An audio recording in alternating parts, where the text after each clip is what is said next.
Hello, hello, hello. And it's Friday again. And we're at episode 15 of No Particular Reason. I am your host, Yanko, and we're here with our co host, Kira Lewis, and our guest, Gabby.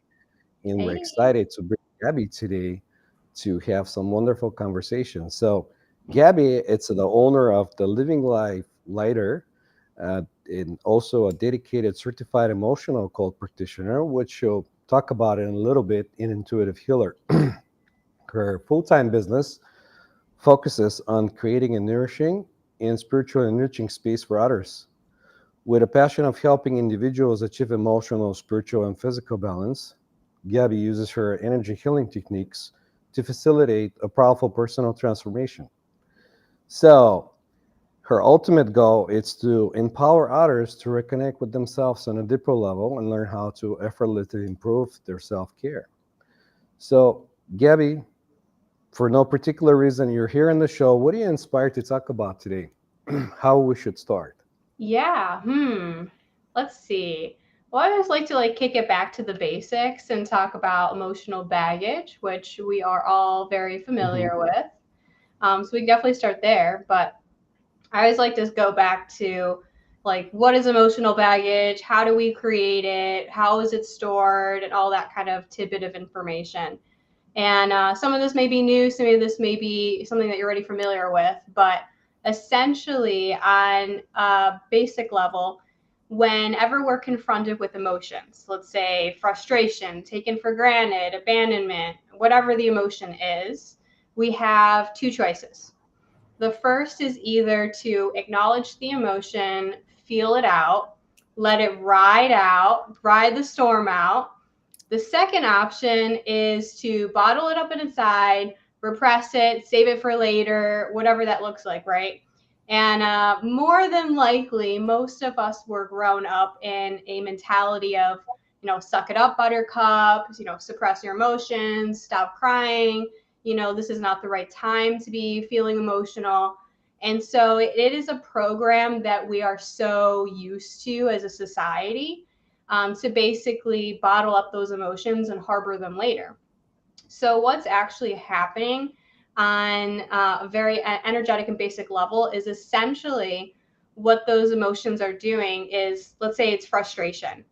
You have that emotion, you bottle up it inside, and that ball of energy is actually the size of a tennis ball to a size of a cantaloupe. And what's happening is when you repress it, you're actually quite literally bottling it up inside and harboring it in all different spots of your body. And so what happens is with time, you start to accumulate more and more of those bottled up emotions, which causes mental issues, spiritual issues, physical, emotional, you name it. Pretty much all of it goes hand in hand. And we all may notice that the older we get, we may notice we have less energy. We may notice that our body misaligns more easily, has a harder time recovering. We may also notice that stress becomes more overwhelming, and a whole bunch of other symptoms can be caused just from creating these emotions. And, it's something that, say for instance, like a car. We get our car maintenance, we go get oil changes, we get our tires, changed out, all these things.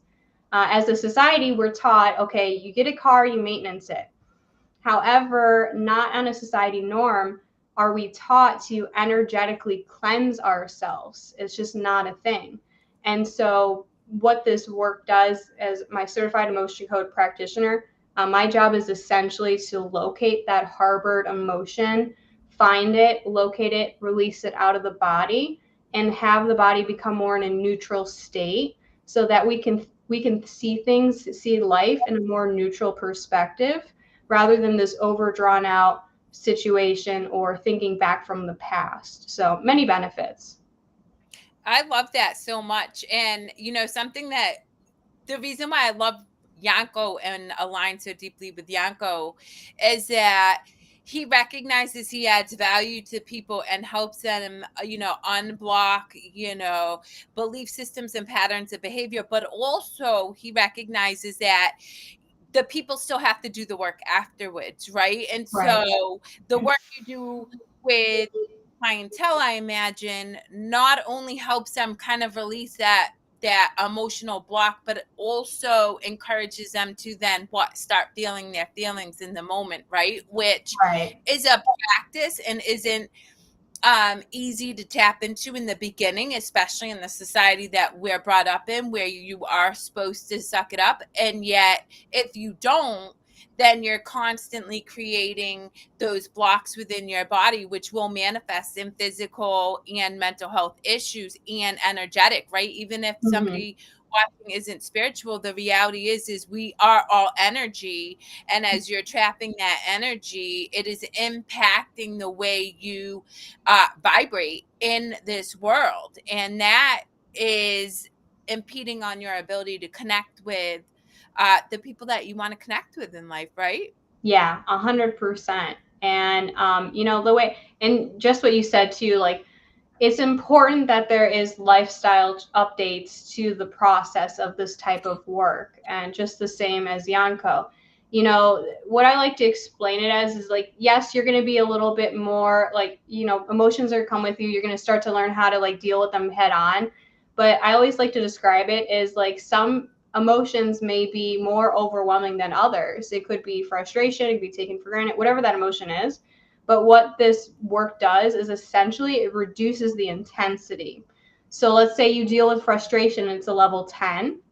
Well, guess what? You actually don't need to deal with it on a level 10. You can deal with it on an 8, 7, 6, 5, 4, 3, 2, or 1. And then all of a sudden you're like, oh, frustration, I got this, like let it ride it out, let it feel it out.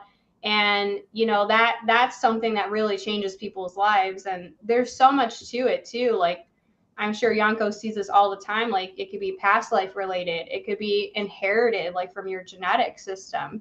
It could be, absorbed from other people's emotional baggage. There's many different ways that we can create these emotional burdens. But the reality is that we don't need to live it in such an overwhelming, consuming lifestyle. We can reduce things. And when it comes to like lifestyle updates, the way I like to describe it is I'm looking for someone that I'm ready to intersect in their lives at the right moment of time, meaning they're ready to implement those lifestyle changes. And I'm not looking for anything crazy either.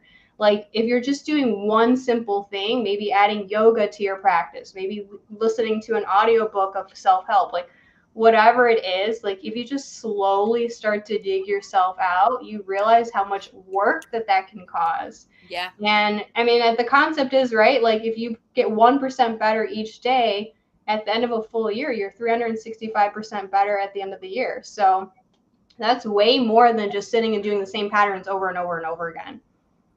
Yeah. So good. Right, but I think people think people see things linearly still. So if they're Yeah. not perceiving like they're gaining something, they think they're falling back. So they're not like Yeah. seeing it as like incremental thing that happens in their life.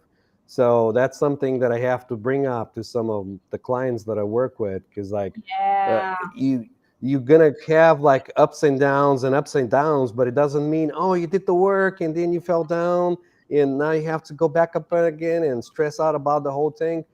I think you have to like get it, implement it, like ground it back, and then go for the next level. Will you agree with that, or?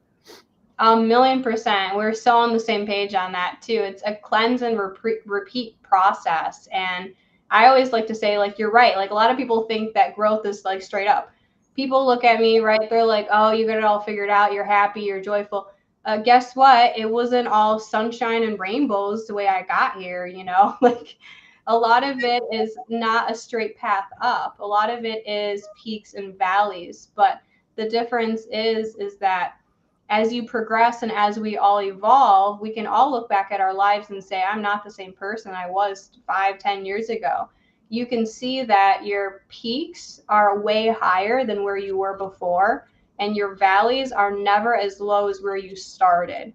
I can for sure say, even just 4 years ago, I'm never going to be that same version of myself. I'm more evolved. But again, there was that peaks and valley motion to get to that point, which at this point, I'm just like, bring it on, you know?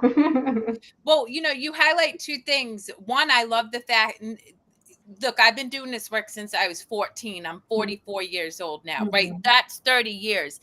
And it still gets messy because that's Yeah. life. And as you're constantly expanding and evolving, you're going to face new opportunities to dive deeper into your subconscious patterns and behaviors so that you can pick apart those belief systems and free yourself from them for good. But I want to go back to something you touched upon, Gabby, is epigenetics and absorbing other people's energy, because I don't think we have enough conversation around the fact Yeah. that we are all entrenched in each other's energy all of the time. And as an addiction coach, right, I'm telling you, I would say 90% of the reason I work with people trying to numb out their feelings is because they're so highly intuitive as a young child.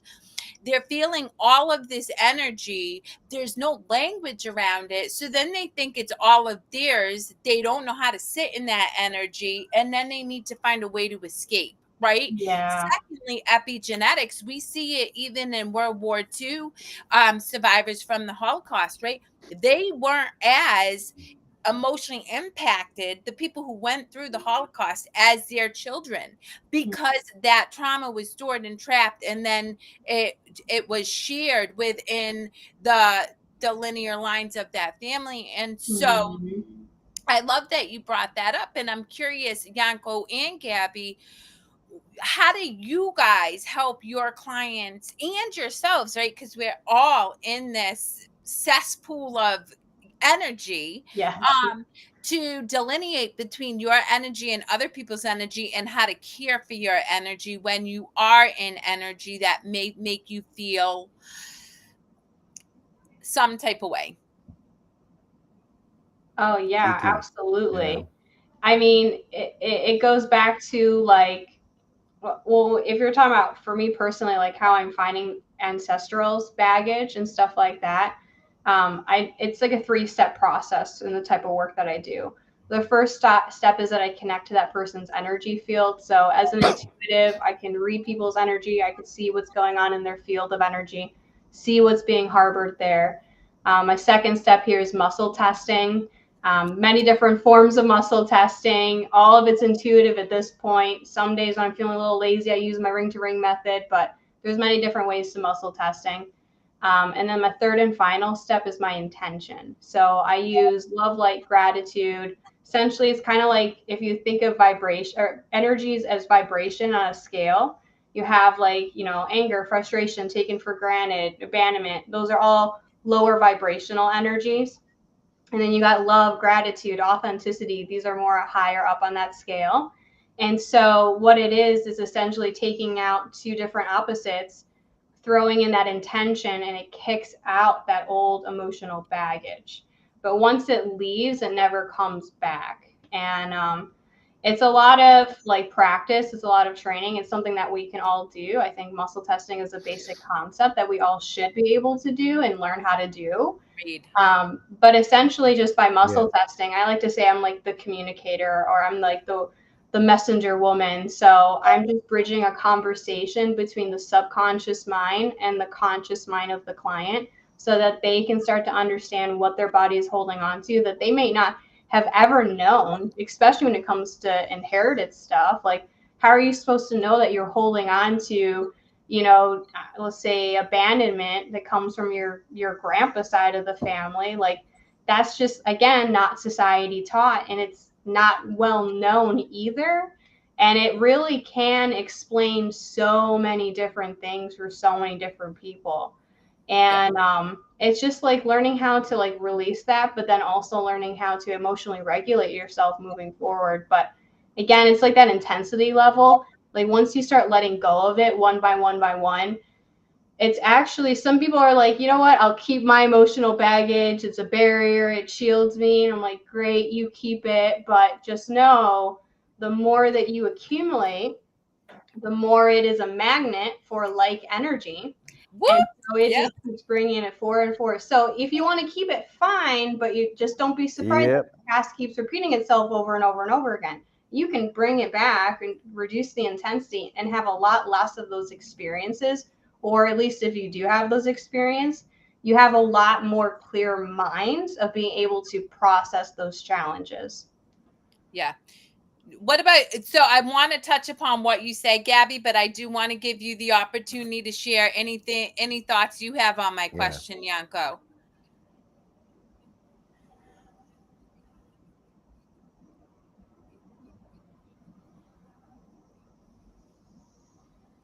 I was gonna go next, and I was gonna say I kind of do the same thing because like I help the clients bring what's unconscious in their deeper unconscious come conscious, so they can transform it. And usually when people come in, they sort of have an idea what they think it is the problem that they're having, because their mind, it's playing games with them, programs and everything, and it makes decisions, says, oh, based on this and that and this and that, maybe I have this and maybe I should do this. But like usually almost 99% of the people that I see when they come in to see me and have like a problem, it's usually unconscious. And when something unconscious comes to the conscious and it's being worked on, then it's transformative. They're getting transformed, and they're no longer seeing that issue or whatever they had. And then emotions can be tricky because like not everyone feels everything, or they're aware of like their own emotions, so they can separate their own emotions from everybody else's emotions. So sometimes they might feel like, oh, this is me, but that's not like really them, because like they're feeling somebody else, because maybe they're highly intuitive and they're tuning into the surrounding and everything. So everything takes practice. It's not there's no magic. Like a lot of some people, they look for a magic, something, somebody else to do the work for them. Like come in, help me get this done, but like I'm not willing to do the work.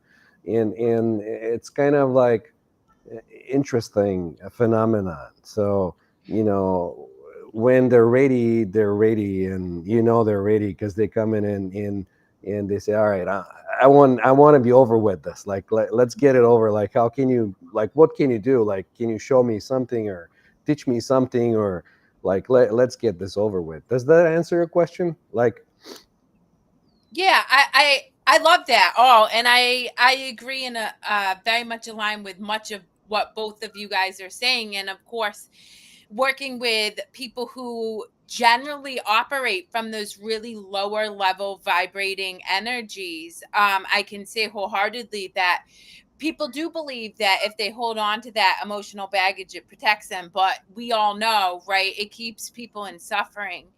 Two things I want to highlight to the audience, that Gabby said that I think is really critical and should be touched upon again is she's essentially referencing the map of, which was created by a prolific psychiatrist, and it is a measurement of our vibrations based on the emotion that we most often operate in.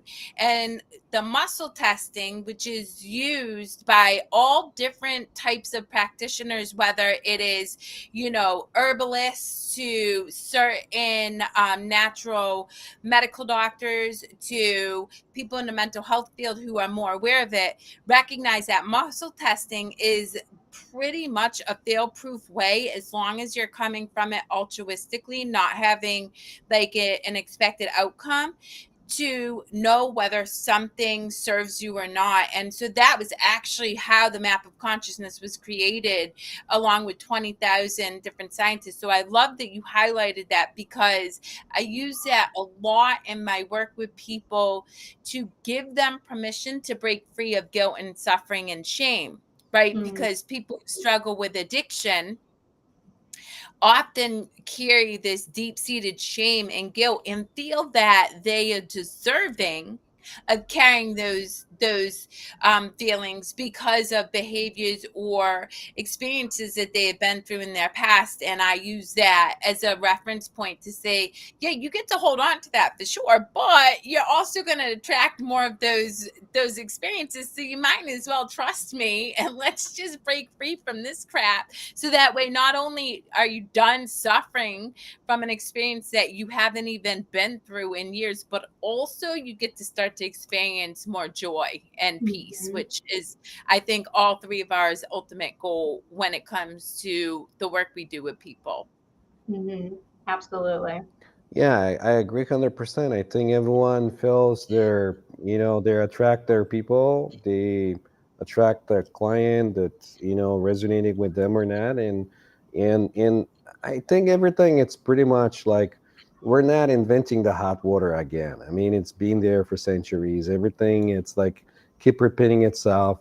And I don't want to like make it sound like we're somewhere high and there's people that are low, and we're all like helping each other get home. There's not like we're more superior than other people because we're living in the bliss or we're like living better or whatever we think. Everyone lives their reality the way they are. And if their reality makes sense to them, that's okay. But if their reality it's shattered and it's not making sense anymore, reach out. Like ask for help and somebody will help you and get you to, experience something else that you're not like familiar with or you forget how to be that way. Well, Mhm. I'm gonna give you some pushback on that, right? Because if we're going by energetic vibration, apathy is one of the most pervasive emotions that is around. And apathy is more of an acceptance of just this is my plight in life and I just have to deal with it. And so I 100% um agree with you, and we are all on our own journeys and we're all messy. So anybody in this community, like if you watch my stuff, you know I share all my stuff because I never want anybody to think that we have it figured out. We don't. However, if your reality is not shattered, right, or you don't know what that reality it is that's being shattered, but you sit in suffering, if you sit in constant anxiety, if you're depressed, if you are constantly coming home and it's rinse, recycle and repeat your life, but you don't feel passion, if you don't feel joy, that's when I would encourage you to start to get curious. Because you know, for me, I was in car accident after like experience after experience, but I didn't realize that was the universe like trying to break what experiences I was having, right? And it wasn't until I started to recognize I didn't like how I felt more than my reality crashed within me that I started to seek different ways of identifying with myself and how I experienced life. Yes. Yeah, and to kind of add to what you're saying too, like when we look at like trauma or emotional stress or anything like that, joy, excitement, like all of these things, even if you're looking at it from a vibrational standpoint, there is no good or bad. It's just different types of energy. Yes. And a lot of times I think Mhm. we have in our mind, it's like, oh, this is good experience or this is a bad experience. And we're always constantly measuring the two of them. But the reality Yeah. is that they're all, in a sense, benefiting us in one way or another, even if it may not feel like it in the moment. Because ultimately, what those challenges do to us is they're helping us release our karma. And I'm not talking about the traditional term of karma of good and bad karma. We're talking about unlearned or unprocessed lessons that have not been resolved in our life. And in my opinion, that's kind of why we're having these experiences to begin with, is because there's something that we want to learn from these experiences unconsciously, and we want to be able to develop ourselves and evolve ourselves past that, kind of like the phoenix, like rise above the ashes and rise from the ashes, because a lot of it is about, why is this pattern repeating in my life? Why does this keep happening to me? And if we keep saying like, oh, woe is me, woe is me, woe is me, it only gets us so far. And so you take a stop for a minute and you kind of look at it face on, head on, which is not an easy thing to do.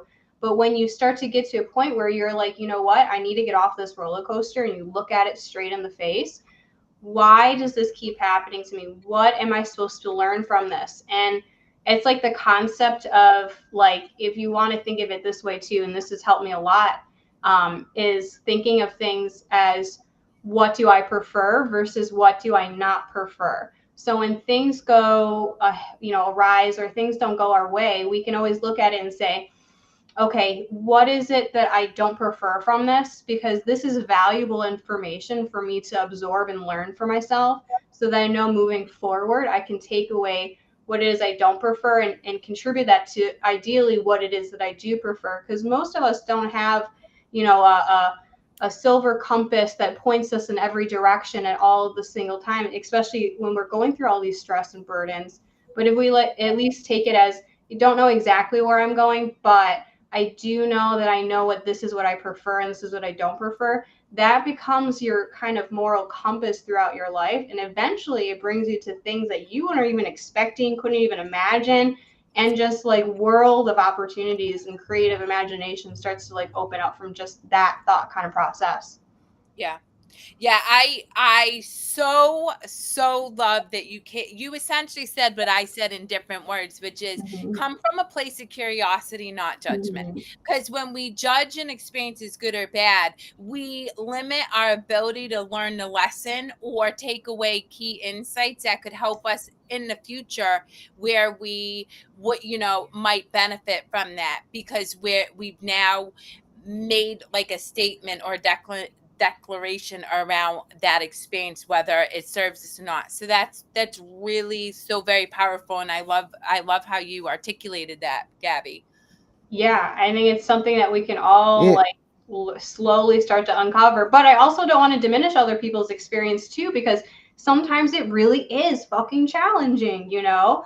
And trust me, yeah, I am no stranger to that. And I love how you said, like, it's not all sunshine and rainbows over here. Like, it took a lot to get here, and it's a lot of ups and downs. But when you start to like get more comfortable with the downs, and you're like, you know what, this is serving me in some way, and I'm just going to accept the perspective that I prefer, you start to like ride that wave a little bit more gently, or like you start to like run into the shadows a little bit more and then come out way more enlightened. And it's like, it's just a constant evolution of like learning more about yourself, essentially.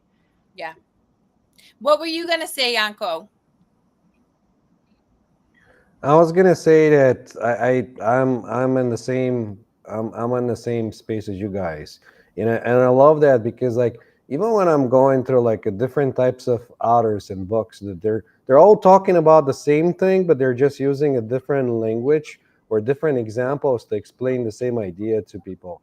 And the reason I brought this on before was because I know when I was in that place myself, I didn't know that something else existed. Almost like I forgot that that was there. It was just like, this is it. This is how it is. And then when I started to go to this process, I started to discover things that I kind of forget that even existed, if that makes any sense. And that's why I brought it up, because like you write about curiosity, but like if you're having your parents, because I mean your patterns, because you've been abroad in a certain way and you've been doing something for so long and you've been so into it, um most of the time you're not even operating from like really conscious level. You're just going in autopilot, and so you don't even like stop to pay attention to things that are happening to you. And I see that with a lot of people, like they can't even like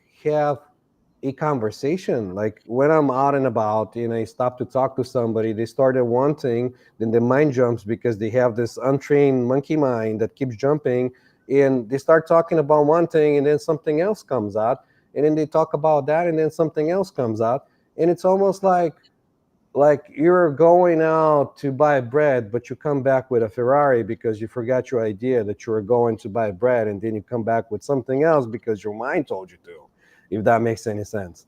And that's why I Yeah. brought it up in the first place, because I just Yeah, wanted and to like share my experience with that.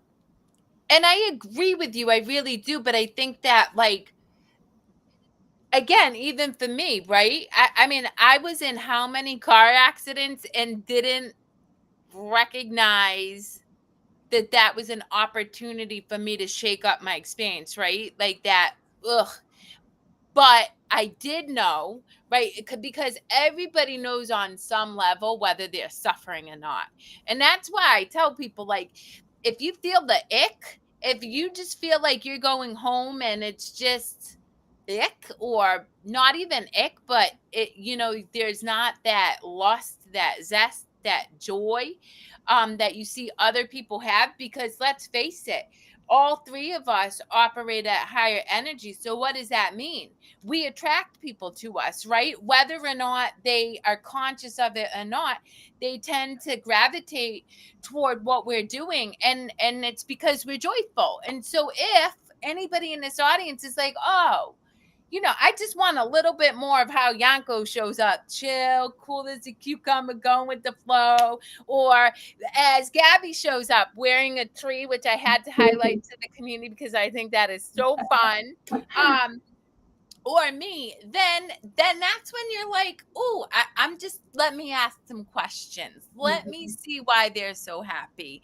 And that's really, really important. So I love that you brought that up. And also I think we have just different experiences too. And it took me just to recognize I was tired of getting along, like going along to get along. That was just where I was going to, regardless of what happened, make different choices.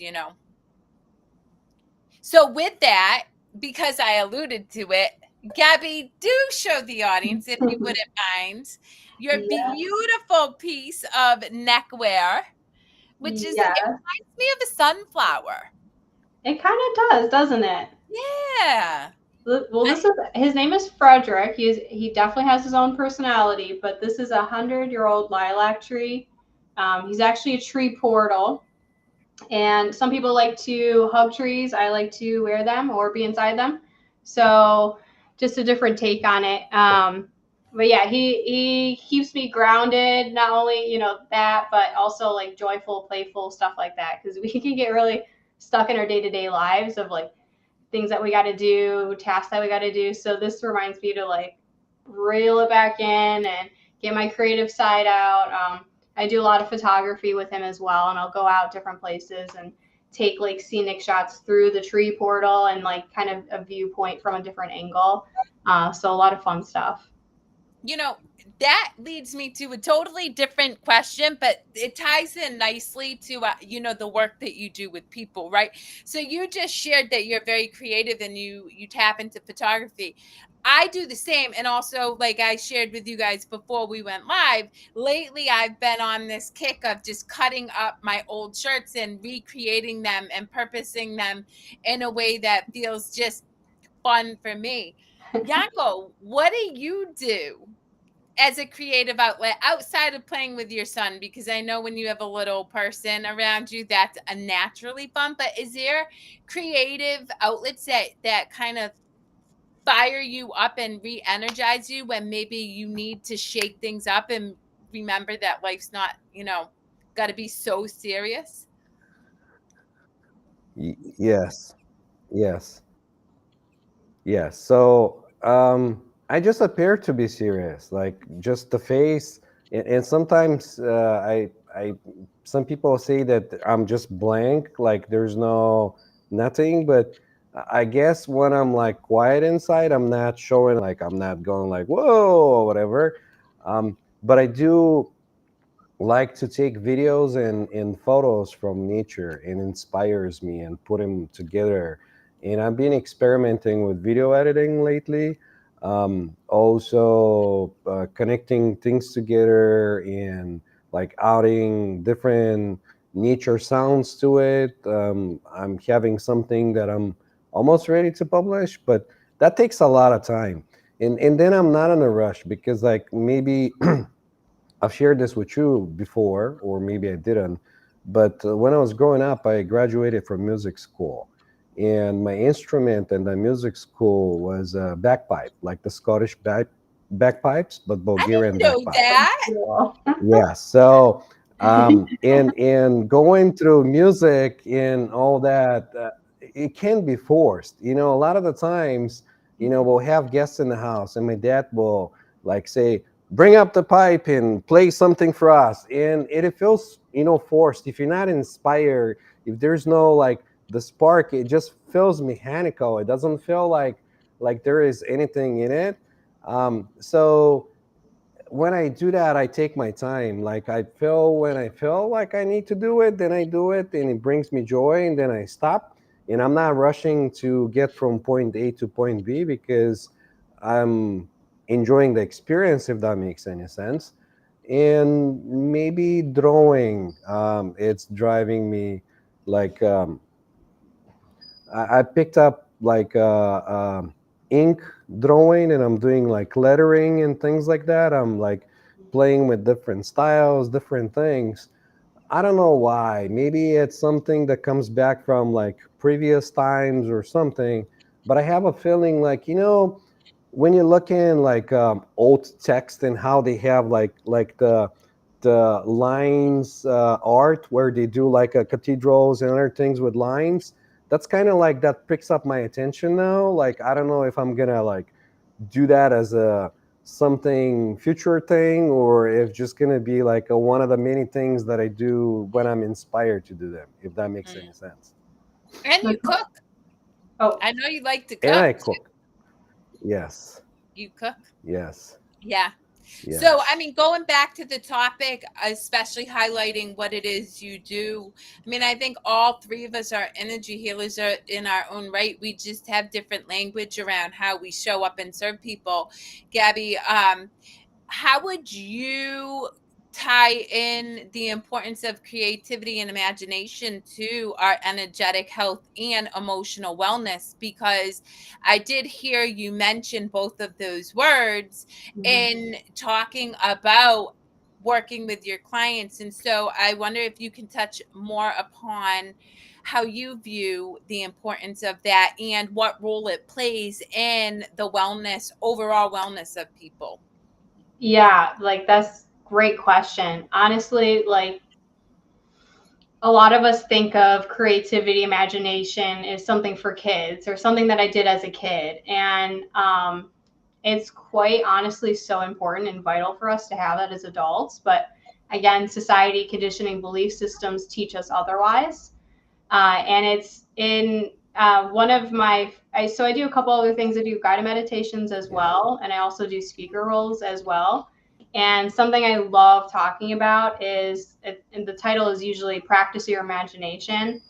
It's essentially reeling back that creativity, because when we start to understand energy and we start to understand that our thoughts create our reality, you start to begin to understand that what you imagine does very often or all the time create your reality. And I know some people may not fully understand this, but when I explain this next part, it's going to make complete sense. But when you essentially if you say you're not a creative person, you don't use your imagination, that's a big fat lie. Because guess what?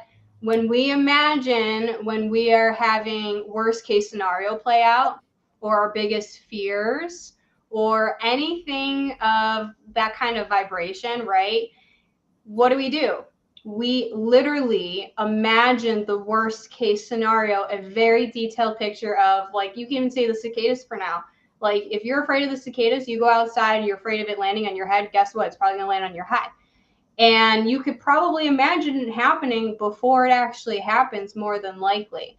So when we understand that our imagination, we do use it on a fear based quite often, or worst case scenario situation, you can start to understand that when you start to use your imagination in a more creative and more preferred outcome, you can literally play things out in ways that you just have not maybe even realized. And a lot of it comes down to, what is it that you want? Where do you want to go in life? How is that going to look like? How are you going to feel? How is that going to smell? How is it going to sound? Who's around you? All these things. A lot of us, again, aren't really taught this. But if you start to make a detailed picture of where you want to go, regardless of if you know exactly what that looks like. Maybe you just focus on the feelings. Maybe you just focus on who's around you. Maybe you focus on the joy that it brings you or helping others in whatever way that looks like. When you put it down on a detailed way, either through art, through a vision board, through writing, it doesn't really matter how. But when you start to get the details down, then what you can do is essentially follow the breadcrumbs of your higher mind to lead you to that place. How do we listen to the breadcrumbs of our higher mind? Well, it's really, really simple. Follow your highest excitement in every single decision you make. That is the breadcrumbs of your higher mind that is leading you to that imaginative creative space that you want. But the most important part is to let go of the expectation. So if you see yourself driving a red Ferrari in Miami, that's great. That really sounds fun and exciting. Awesome. But guess what? If it doesn't come out exactly like that, maybe you're in California, maybe you're driving a Tesla, whatever the outcome is, just know that outcome is going to bring you even more excitement than what you previously had imagined. So that's another really key aspect. But it all comes down to your creativity and the way you want to imagine your life going. And you can just transform your life in every single avenue. I love that so much. There's a couple things that came to mind when you said that. I read many years ago, and I offer it to anybody who's looking for, quote unquote, the ability to tap into their creativity, The Artist's Way by Julia Cameron. And the reason why is because she wrote it for artists, musicians, people in the creative space who were running into blocks.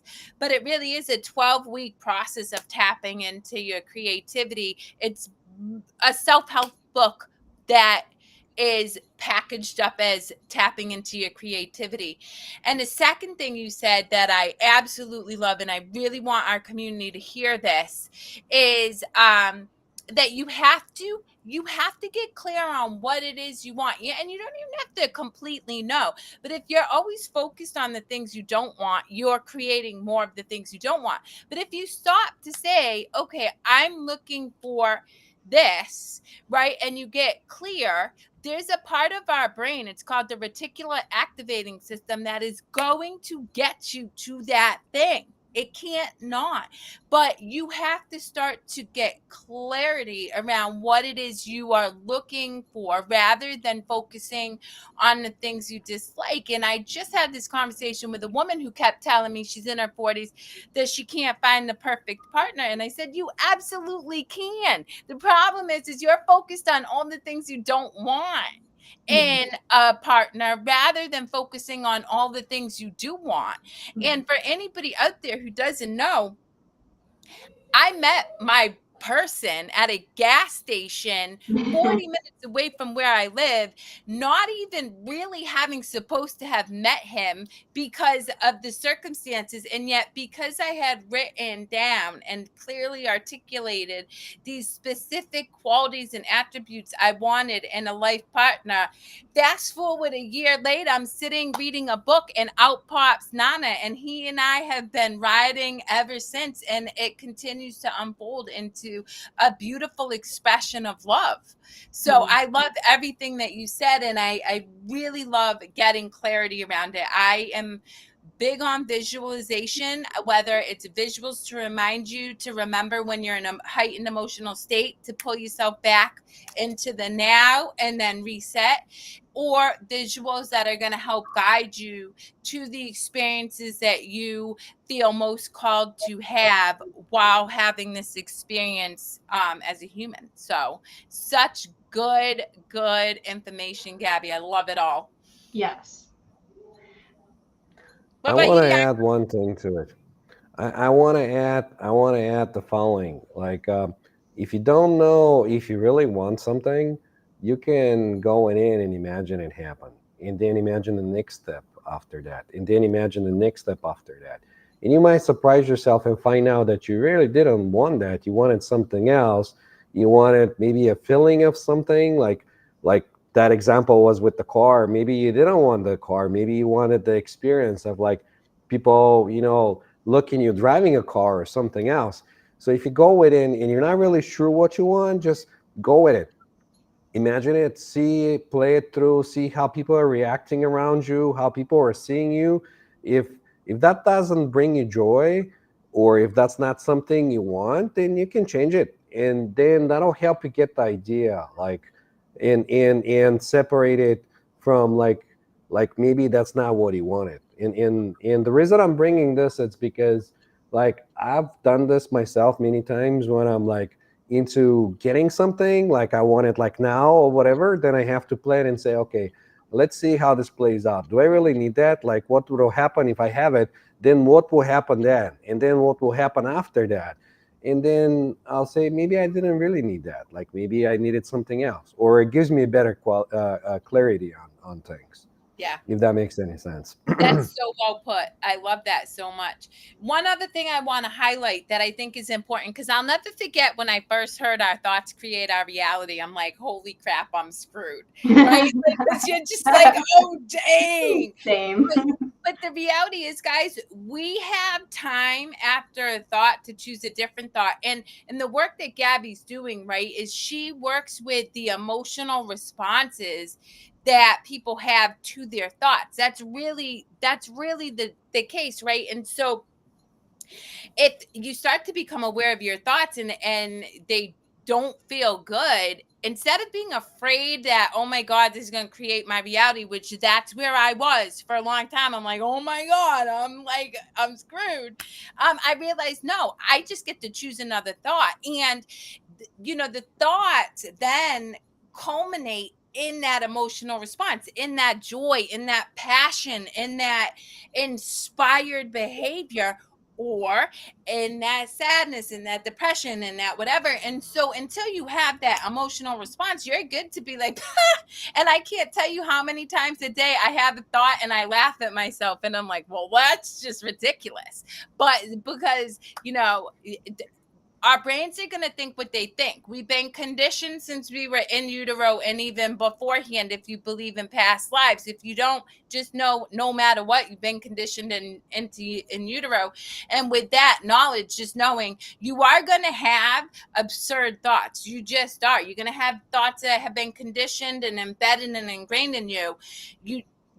The practice is not attaching to them and then just making a different choice when you're aware of that thought is causing an emotional response that feels unaligned or doesn't feel good for you. So with that, Gabby, as we start to wrap up, I'm sitting here and I have a question that came to me.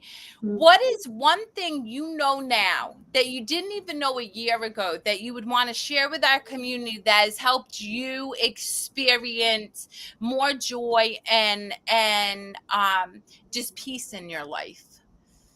That's a good question. I feel like every year I have a new word that I'll focus on. Last year was grace. So, like, just what we were talking about, like, if you have a negative thought, guess what? Be graceful with yourself. It's okay if you make mistakes. Just, well, it's like a piggy bank. Like, pay attention to where do you want to put your attention, right? So it's like currency. You get to put in like different piggy banks. So the more you put it into where you prefer, it doesn't matter if you're having those negative thoughts, whatever, but if you're having one that, you're focusing more on, that's where your attention is going to lead. That's where your brain patterns are going to start to follow. But this year's word is neutrality. So, and I don't think this is something we talk about enough. And I think it's like when you hear neutrality, you're like, oh, that sounds lame or boring or whatever. But it's so important. So, like, when we talk about neutrality, right? Again, like 3D kind of dimension talk is like good, evil, left, right, past, present, future. But when we talk about like 5D and 5D mentality, you're talking about positive, negative, and neutral. And so something to always remember is no matter when we are going through those dips in life, and none of us are even though we may have experienced a lot of joy in any of three of our experiences, we do go through challenges still. It's a constant process. And so what happens is when we dip down into that negative energy, right? And again, if you face it forward, it's only temporary. But when you go through that dip, the thing to look forward to is always know it's temporary. And there is that neutrality. That neutrality is right around the corner. And guess what? You go through that experience, you hit neutrality, and then you go back up, and then you have positive experience, and then you go back down, you hit neutrality again. But neutrality is always the focal point of those two experiences. And the most important thing about neutrality is perspective. So when you are in a neutral state, when you look at your challenges or the hardships that you are in right now, and you say, I'm going to take away the bad, I'm going to take away the positive, I'm just going to look at it as if I was an outsider looking at my life, then pay attention to that perspective. Because if it was your best friend that was going through it, more than likely you're not going to tell them, oh, that sucks. You're going to get nowhere. That's going to be terrible, blah, blah, blah, all the things that we tell ourselves. But if you take yourself out of that mentality, right, and you're in that neutral perspective, you're like, you know what, this doesn't have to be good or bad, but I can see that I'm here to learn something about this challenge, and that is very valuable information that I can take away, put that in my back pocket, and save that for later, because I know ultimately that's going to help me later in the future. So that to me is like the most important word for this year. That's so good. I love it so, so much. This has been just such a gift, and I am so honored and privileged to meet you. Any final parting words on your behalf there, Yanko? No, I was gonna say she put it so good, like, and that's pretty much the theme for this year, like neutral. I call it balance. That's, to me, it's balance, like where you're like right in the middle. You're not in the one side or the other side. You're like just kind of like Tightrope. in the now. Yes, you're Yeah. like in the moment. You're not like projecting in the future and the past, or and you're like just like, yes. So wonderful. I love it. It's just, and I love the question that Kerri brought in. It almost, it completed the whole thing. So I'm pretty sure our viewers are gonna really love that. And please share and connect with Gabby, connect with me, connect with Kerri. Send us your thoughts, questions. Sometimes we take questions and answers here on the lives. Um, Reach out to us. Tell us what you like, what you didn't like. Your feedback is very valuable to us. So we know how to go forward and serve you better and bring more information to you, our viewers. Yeah, and ultimately, guys, that's what Yanko and I's mission is to be of service. So if there's any topics that we can touch upon, or if you really found Gabby's wisdom insightful, let us know. Gabby, you're always welcome to join us for every other, no particular reason. It's an open forum for anybody to join, so please do so. And with that, guys, deep gratitude and appreciation, lots of love, and wishes for a weekend filled with laughter. Yes, thank you.